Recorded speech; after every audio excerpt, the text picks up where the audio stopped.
দর্শক ভাবতে পারেন কতটা অমানবিক হলে এমন পৈশাচিক হত্যাকাণ্ডের ঘটনা ঘটাতে পারে।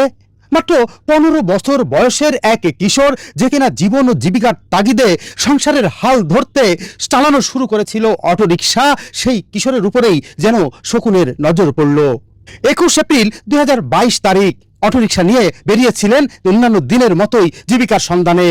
তখনই তার কাছ থেকে সেই অটো রিকশাটি ফিরিয়ে নেবার পরিকল্পনা, আর সে পরিকল্পনায় বাত সাদায় শেষ পর্যন্ত তাকে নির্মমভাবে হত্যা করা হলো।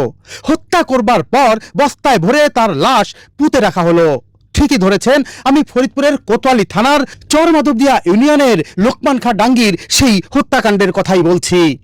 এদিকে নিখোঁজের পর পুলিশ একটি অটো সহ 2 জনকে আটক করেন। তাদের জিজ্ঞাসাবাদে এই হত্যাকাণ্ডের কথা স্বীকার করেন ওই 2 যুবক। তাৎক্ষণিক পুলিশ তাদের সাথে নিয়ে সেই লোকমানখাডাঙ্গির গ্রামে গিয়ে তাদের বাড়ি থেকেই উদ্ধার করেন ওই যুবকের লাশ। নিহত নাইম শেখ গোয়ালের টিলা এলাকার শামসু মোল্লার পুত্র। এ ঘটনায় তার চাচাতো ভাই অর্থাৎ সেই অটোটির মালিক রাশেদ বাদী হয়ে মামলা দায়ের করেন কোতোয়ালি থানায়। বাস শুরু হয়ে যায় তদন্ত। পুলিশ আরো একজনকে অভিযুক্ত করে মোট 3 জনের বিরুদ্ধে অভিযোগপত্র দায়ের করেন। 18 জন সাক্ষীর শুনানি শেষে আজ 21 এপ্রিল 2026 তারিখে রায় ঘোষণা করেন আদালত। অভিযুক্ত 2 ব্যক্তিকে দেয়া হয়েছে যাবজ্জীবন কারাদণ্ড, আরো 20,000 টাকা জরিমানা, অনাদায়ে আরো 2 মাসের বিনাশ্রম কারাদণ্ড।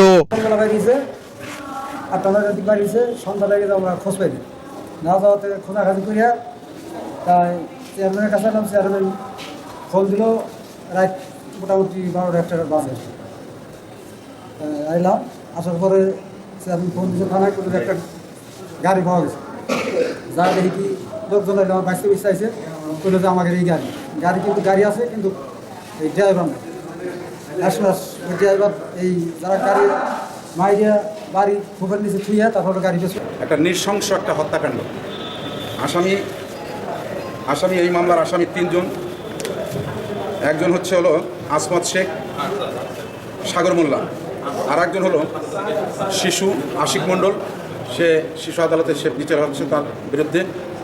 এই 2 জন আসামির বিপক্ষে রাষ্ট্রপক্ষ সর্বমোট 18 জন সাক্ষী বিজ্ঞ আদালতে উপস্থাপন করছে। সকল সাক্ষী এবং এই আসামিদের স্বীকারোক্তি আছে। এই আসামিরা একটা নৃশংস হত্যাকাণ্ড ঘটাইছে। একটা অটো চালক, তার নাম হইতেছিল নাইম, তার বয়স 15 বছর।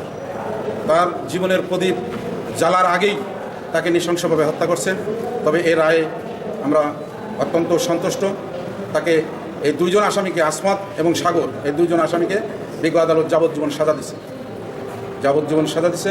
এবং আরেকটা একই ঘটনায় আরেকটা মামলা, সে সাজাপ্রাপ্তেরা 2 জন, সেটাও যাবজ্জীবন সাজা কাটতেছে। 394 প্যানেল কোডের 394 এবং 302-তে প্রমাণ হয়েছে।